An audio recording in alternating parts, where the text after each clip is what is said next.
우리 옆에 있는 분과 한번 힘차게 이렇게 인사할까요? 예수 그리스도로 옷 입읍시다. 이렇게 한번 인사하겠습니다. 시작.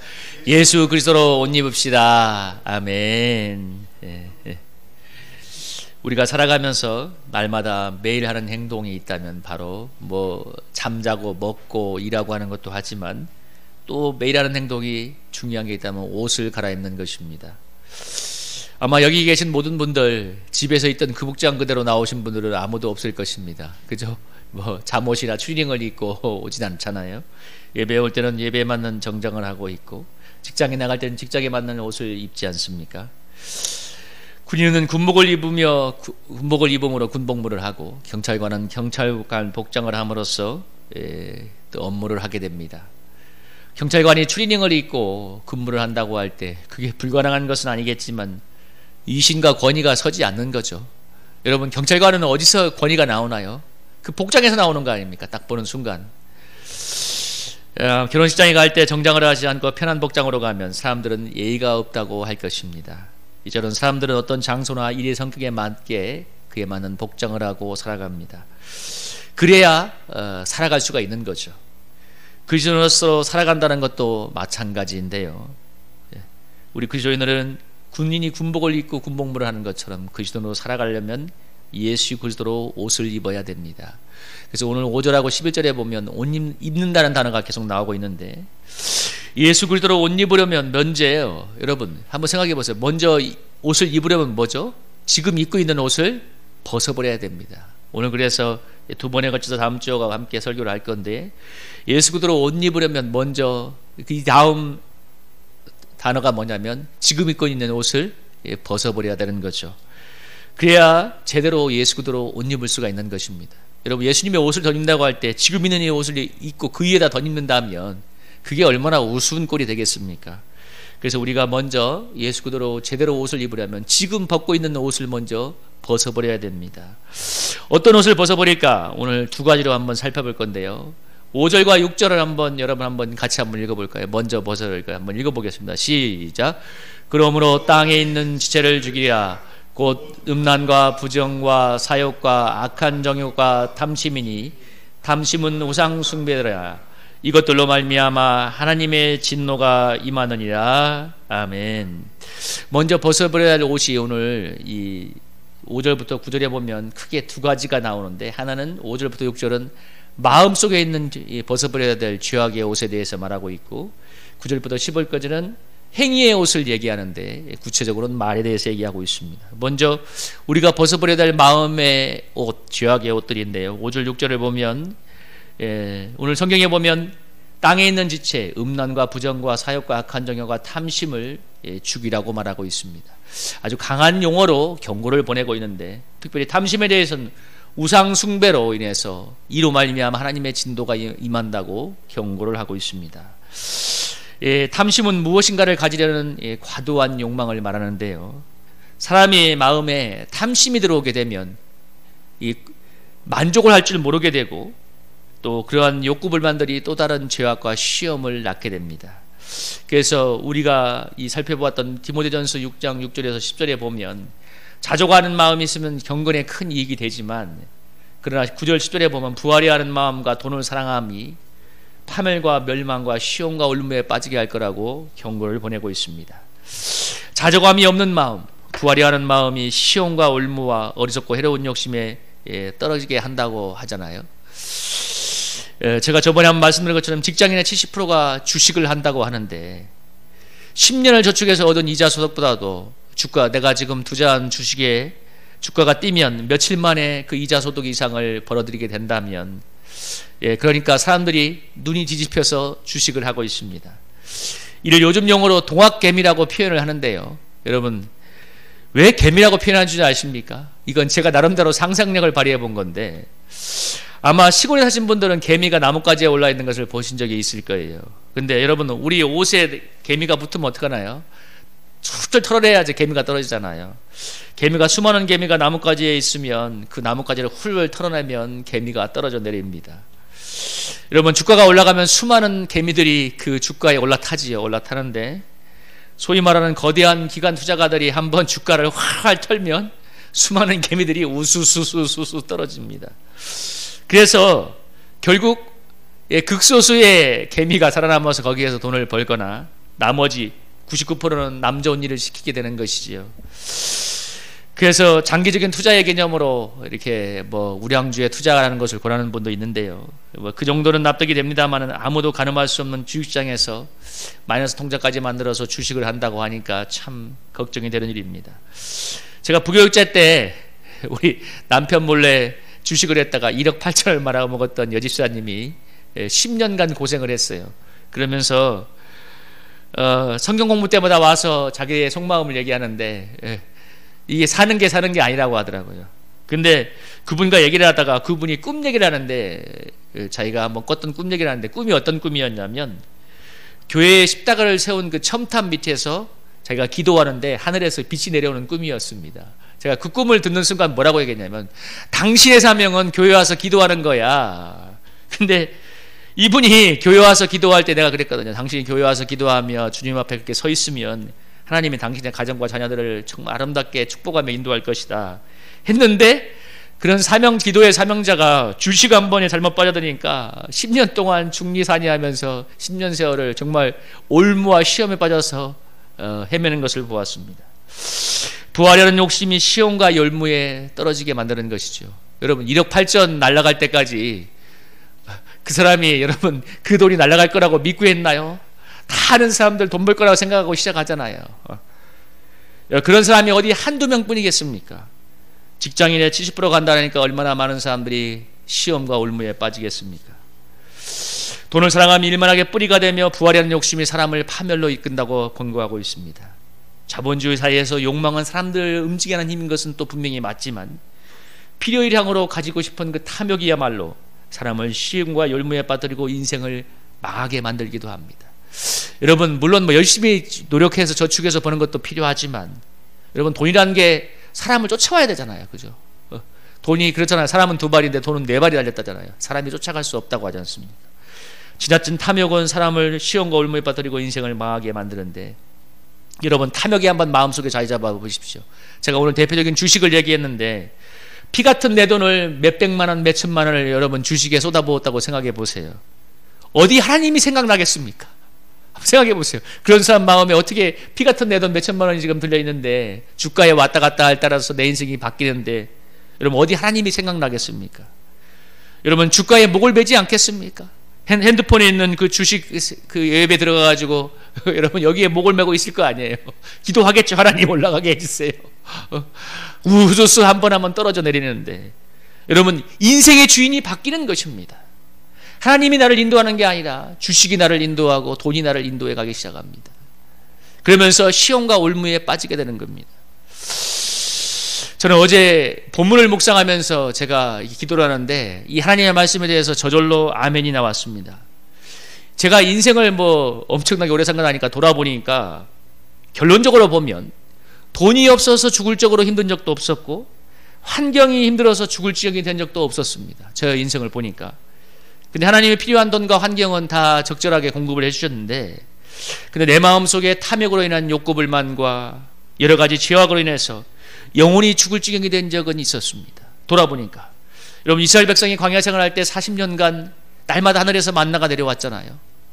그래서 수백만의 백성이 수십 년간 광야에서 먹고 살았는데 그래서 광야에서 양식이 없어서 굶어 죽은 사람은 단 한 명도 없지만 그러나 우상숭배 때문에 죽고 원망 불평하다 죽고 음란해서 행음하다가 죽고 수만 명씩 하나님의 진노로 죽었습니다.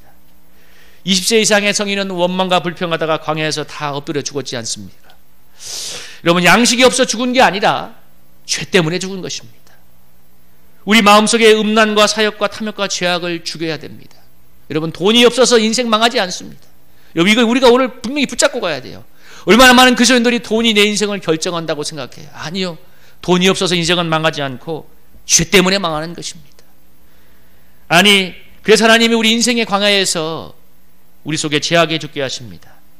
하나님을 마음에 두기 싫어하는 그 반발심과 불순종을 하나님이 훈련을 통해서 이게 습관을 바꿉니다.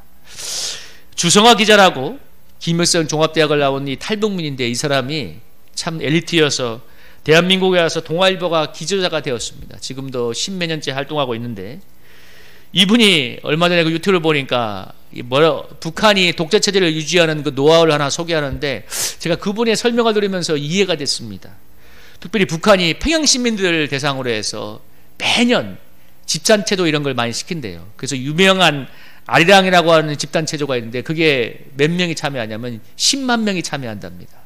그러니까 10만 명이 참여해서 몇 달 동안 연습을 시키는데 그 전 세계에서 북한만이 할 수 있는 체조죠. 아리랑이라고 하는 그게 있는데 하루 종일 모아놓고 너무나 단순한 동작을 시킨대요. 이런 거예요. 예를 들면 그 수만 명이 있는데 예를 들면 뭐 김일성 만세하는 그 글자를 새기려면 예를 들면 사람들한테 홍기백기를 2개 주고 홍기청기를 2개 주고 자기가 서 있는 변호 앞에서 너는 1번 올르면 그 몇 번부터 몇 번까지 1번 올리면 왼손에 있는 뭐 청기를 올려라. 뭐 2번이라는 숫자가 얘기를 하면 오른손을 올려라 하면 올릴 때마다 이름이 바뀌는 거예요. 김일성 만세 뭐 이런 식으로 이제 카드 섹션이 벌어지는데 그 너무나 단순한 거랍니다. 그냥 자기 자리에 서서 그냥 그 앞에서 시키는 대로 1번 하면 1000개 올려 100개 올려 하면 되는 거예요. 아니면 2개 올려 하면 3번 하면 2개 올리면 되는데 그걸 몇 달 동안 9시부터 밤 9시가 12시까지 시킨대요. 근데 그 시키는 이유가 있답니다. 북한 당국이 왜 그렇게 하냐면 그렇게 단순한 이 동작을 집단을 모아놓고 시작하면 사람이 통제에 익숙해진다고 합니다. 그러니까 쉽게 말하면 말을 잘 듣는 거예요. 북한 당국이 시키라고 하면 시키는 그냥 하는 거예요. 저는 그분의 말을 들으면서 어떤 상상력이 발휘됐냐면 이스라엘의 광야 생활이 떠올랐습니다. 여러분 이 본문을 보면 민수기에 보면 이스라엘의 광야 생활이 등장하고 있는데 성막을 짓고 나서 어떤 일이 벌어졌냐면 16절에 보면 낮에는 구름이 떠오르고 밤이면 불 모양이 생겼는데 17절에 보면 구름이 성막 위에 떠오를 때 이스라엘이 행진하고 구름이 머무는 곳에 이스라엘이 진을 쳤는데 그러니까 쉽게 말하면 뭐예요? 구름이 행진을 하면 같이 따라가고 구름이 머무르면 그 자리에 머물러 있었는데 22절에 보면 이틀이든지 한 달이든지 1년이든지 구름이 성막 위에 머물러 있을 동안은 이스라엘 자손이 진영에 머물고 행진하지 않다가 떠오르면 행진하였으니 그들이 여호와의 명령을 따라 행진하고 모세를 통하여 하시니 여호와의 명령을 따라 여호와의 직임을 지켰더라. 그러니까 이스라엘 백성이 광야에서 40년간 어떻게 살았냐면 저 하늘에서 구름이 떠오르는 거예요. 구름이 떠오르면 구름이 가면 동으로 가면 동으로 따라가면 되고 남으로 가면 남으로 따라가면 되고 구름이 그 자리에 있으면 한 달, 2달, 1년이든 그 자리에 가만히 머물러 있는 겁니다. 여러분 한번 생각을 해보세요. 너무 단순하지 않습니까? 여러분 이 장면을 생각하면서 이게 복잡한가요? 여러분 한번 물어볼게요. 이게 복잡하나요? 여러분 정말 초등학생도 알아들 수 있는 그 행위잖아요. 그냥 구름이 떠올라. 그러니까 저 구름이 가면 그대로 가면 돼. 너무 단순하지 않습니까? 여기 성경에 근데 핵심을 보면 너무 단순해요. 그냥 구름이 가면 가고 구름이 서 있으면 1년이든 이렇게 가만히 있는 거예요. 저는 물론 아까 북한의 독재 체제를 유지하는 방편으로 그 단순한 그 집단 체제를 시킨 것은 부정적인 얘기긴 하지만 중에 핵심은 있어요. 사람들이 통제에 익숙해진다. 말을 잘 듣게 된다고 하죠. 반대로 하나님의 백성, 그러니까 오랫동안 400년 동안 노예 백성으로 그야말로 이 근성에 쩌들어 있던 그 백성을 하나님의 백성으로 탈바꿈시키는 데 있어서 하나님이 그런 단순한 훈련을 40년간 시켰습니다. 여러분 한번 생각해 보세요. 구름이 떠 있는데 하루 한 달까지는 괜찮아. 1년 동안 있어봐. 여러분 어떤 생각 들겠어요? 저거 맞아? 근데 1년 동안 있다가 또 움직여. 근데 종잡을 수가 없어. 어느 날은 한 달인데 어느 날은 이틀 있다가. 그러면서 여러분 40년간 뭐예요? 그냥 너무나 단순하게 구름이 가는 대로 가는 거예요. 하나님이 말씀에 인도하는 대로 가는 거죠. 여러분 그러면서 그들이 어떤 사람이 되었습니까? 그 불순종의 사람들이 다 죽고 정말 너무나 단순하지만치 하나님의 명령을 따라 움직이는 하나님의 백성이 되었습니다. 그러니까 가나안 땅에 들어간 사람들은 그 하나님의 말씀에 믿고 순종하는 순종의 백성들이었습니다. 여러분 여리고성은 전투로 무너진 게 아니라 뭐예요? 하나님의 말씀에 순종함으로 무너진 줄로 믿습니다. 여러분 여리고성을 돌라는 명령이 복잡한가요? 여러분 한번 생각해 보세요. 뭐라고 했어요? 하나님이 너희가 첫 달부터 6달까지는 하루에 한 번씩 돌고 마지막 날에 7번을 돌고 외치라. 그러면 성이 무너질 거라고 하지 않았습니까? 여러분 솔직히 명령의 내용은 얼마나 단순합니까? 중요한 건 이스라엘 백성이 그 때약부터 그 성을 도는 순종이 있을 뿐이죠. 여러분 단순하지만 믿고 순종하니까, 그리고 소리쳐 외치니까 여리고성이 무너진 줄로 믿습니다. 단순한 순종이 기적을 불러왔습니다. 우리가 하나님을 체험하지 못하는, 특별히 현대인들이 너무 하나님을 체험하지 못하는 이유는 너무나 자기 생각이 많고 몸으로 순종하는 게 습관이 되지 않아서 그렇습니다. 너무 복잡해요. 하나님이 말씀하시면 단순하게 받아들이고 몸으로 순종하는 순종이 약하기 때문에, 그래서 하나님의 인생의 광야에서 단순해지도록 만듭니다. 바보가 되는 게 아니에요. 하나님의 말씀 앞에 단순해지도록 합니다. 여러분, 저는 청소하는 일을 하고 있는데 청소가 단순 노동이에요. 청소가 어렵지 않아요. 뭐 그렇게 어렵겠어요. 그냥 쓸고 닦고 하면 되는 거죠. 근데 하나님이 이런 훈련을 통해서 내 속에 복잡한 생각을 다 죽게 하시고 몸으로 순종하는 훈련을, 그냥 몸으로 움직이는 걸 배우게 하는 거예요. 사실 여러분, 인생의 90%가 거의 매일 가는 단순 반복 아닙니까? 한번 생각해 보세요. 아침에 일어나서 먹고 자고 쉬고 일하고, 그게 전부잖아요. 거의 90% 이상이 단순한 반복일 뿐입니다. 여러분, 이 신앙생활도 너무 복잡할 필요가 없어요. 그냥 단순하게 어린아이처럼 하나님의 말씀을 믿고 순종하면 되는 줄로 믿습니다. 여러분, 예수님이 뭐라고 얘기했나요? 마태복음에서. 여러분, 같이 한번 읽어볼까요? 한번 읽어보겠습니다. 시작. 그때 제자들이 예수께 나와 이르되 천국에서는 누가 크니까? 예수께서 한 어린아이를 불러 그들 가운데 세우시고 이르시되 진실로 너희에게 이르노니 너희가 돌이켜 어린아이들과 같이 되지 아니하면 결탄코 천국에 들어가지 못하니라. 여러분, 어린아이의 특징이 무엇입니까? 어린아이는 단순해요. 부모가 시키면 시킨 대로 하고, 선생님이 시키면 시킨 대로 하고 합니다. 선생님이 길거리 가면서 쓰레기 버리지 마. 어린애들 잘 안 버려요. 얘들아, 빨간불이면 건너지 말고 파란불이면 건너가라. 어른들이 건너가지 애들 잘 안 건너가요. 한번 생각해 보세요. 애들이 건너가나요? 다 어른들이 건너가지. 저같이 야간바지 어른들이 상황놀이를 생겨하면 급하니까 하면서 건너가지 애들은 안 건너가요. 여러분, 우리가 하나님 앞에서 어린아이처럼 되어야 합니다.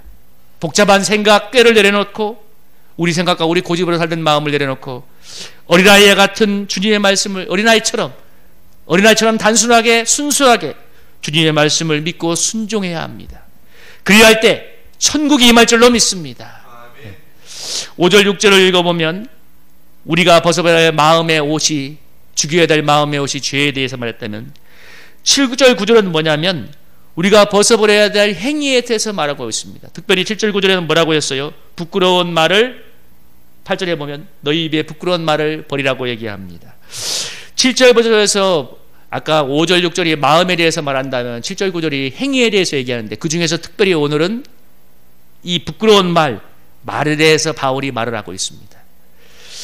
오늘 본문에도 보면 8절에 보자요. 너희가 모든 것을 벗어버리라. 불암과 노염과 악의와 비방과 너희 입에 부끄러운 말이라. 서로 거짓말을 하지 마라. 옛사람과 그 행위를 벗어버리고. 우리가 행위가 바뀌는 것 중에 가장 중요한 것 중에 하나가 뭐냐면 바로 말이 바뀌어야 되는 것을 말하고 있죠.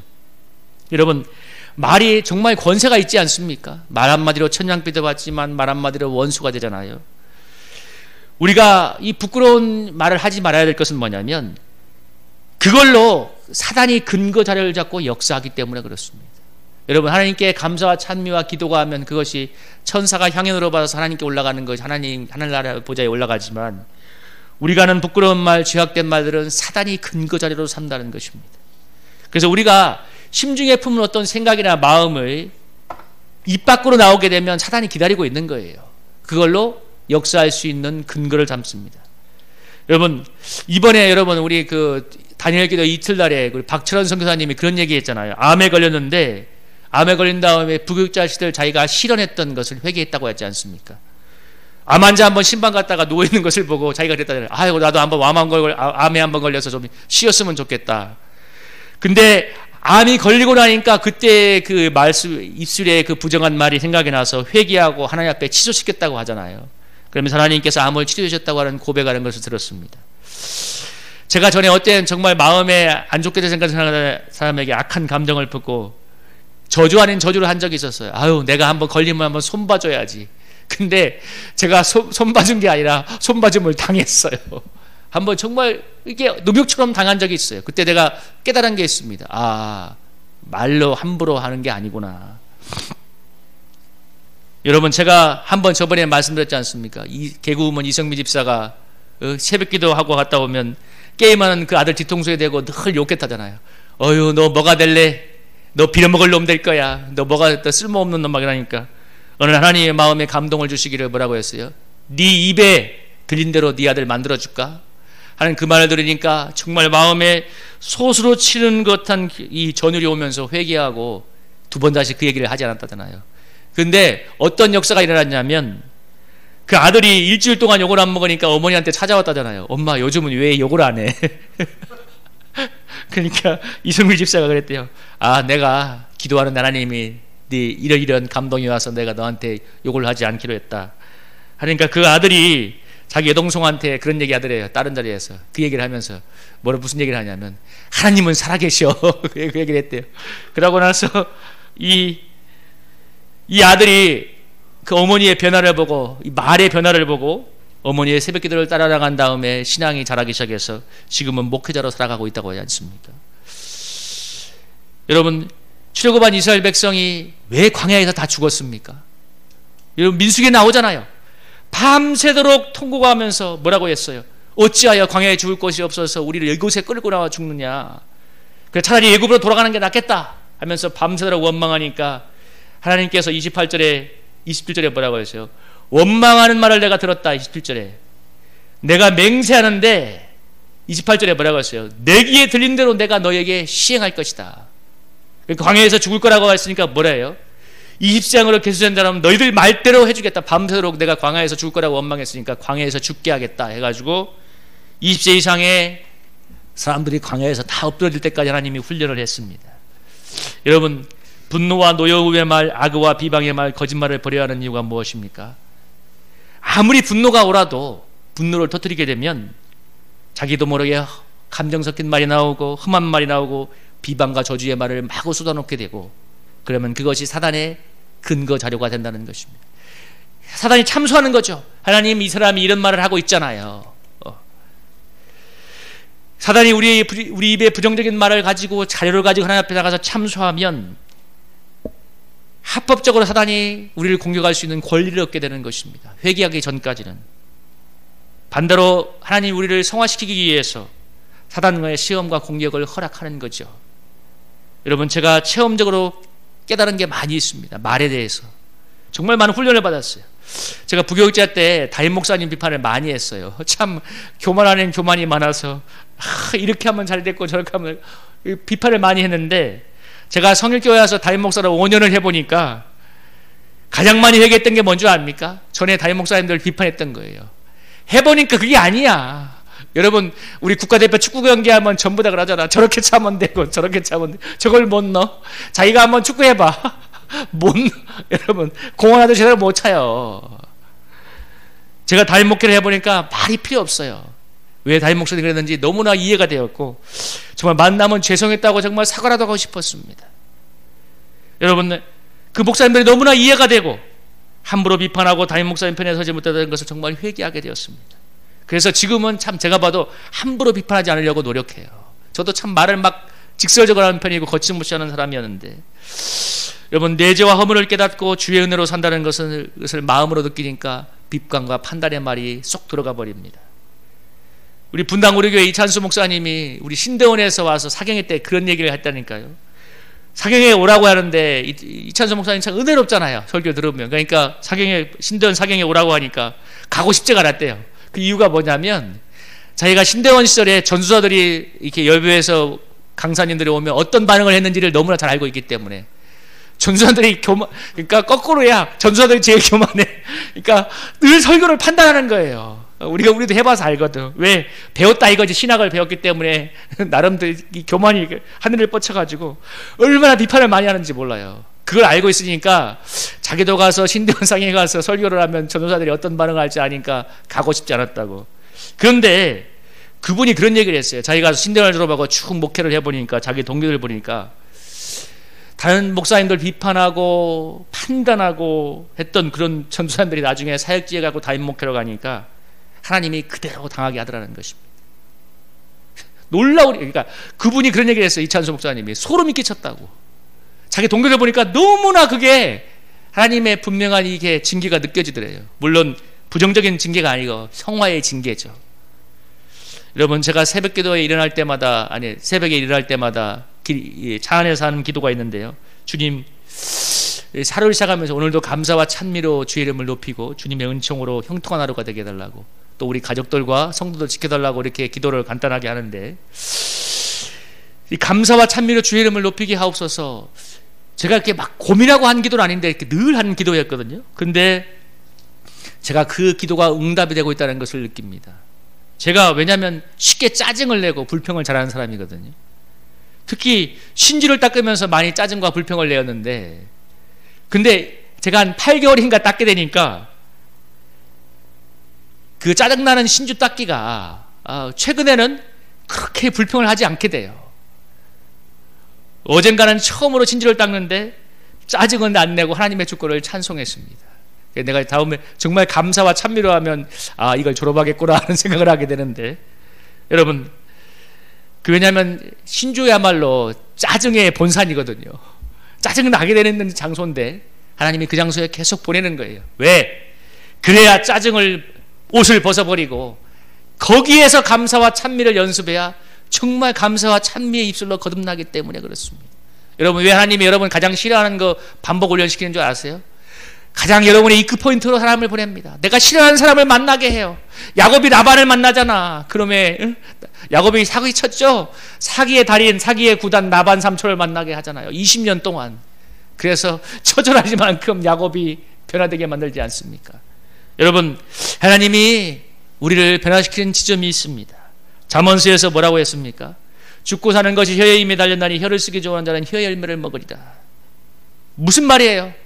우리가 혀의 열매를 먹기 때문에 여러분, 부정적인 말, 악한 말을 버리고 예수 그리스도의 감사와 찬미의 입술로 거듭나야 되는 것입니다.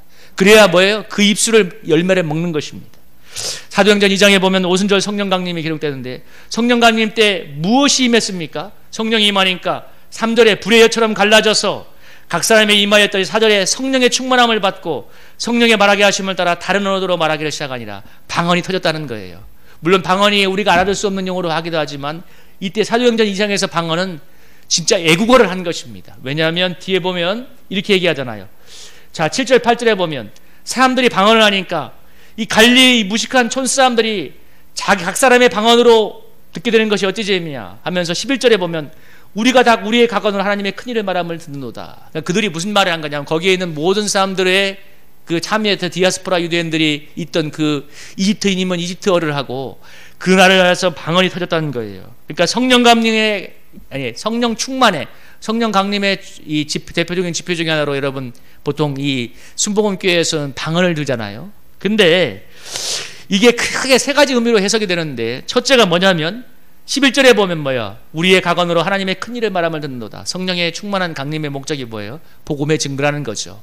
이게 제일 중요한 목적이고, 땅끝까지 이르러서 복음 증거하는 게 성령 강림의 목적이고, 두 번째 창세기 11장에 보면 바벨탑 사건이죠. 여러분, 사람들이 바벨탑을 쌓으니까 하나님께서 어떻게 했습니까? 언어를 혼잡하게 해서 땅으로 흩어버렸습니다. 그러니까 성령이 오셔서 다른 나라 언어로 이렇게 하나님의 일을 말하게 되었다는 것은 뭐냐면, 이렇게 분열하고 언어가 달라지면서 분열하고 불통했던 인간 세상이 성령 안에서 교통하게 된다는 것을 말합니다. 근데 이 신학사전 중에서 이 해석을 저는 개인적으로 가장 마음에 들어하는데 뭐냐면, 여러분, 입은 가장 통제하기 힘든 거잖아요.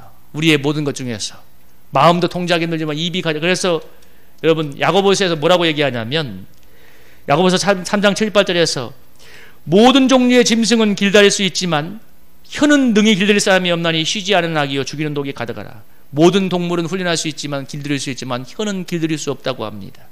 근데 그 길들일 수 없는 악이고 죽이는 독이 가득한 혀를 방언을 통해서 성령이 완전히 삼다는 것, 여러분 그게 바로 성령 충만의 직표라는 것이죠. 대표적으로 우리의 입을 하나님이 사로잡는다는 것이죠. 그러니까 성령 충만이 뭐래요?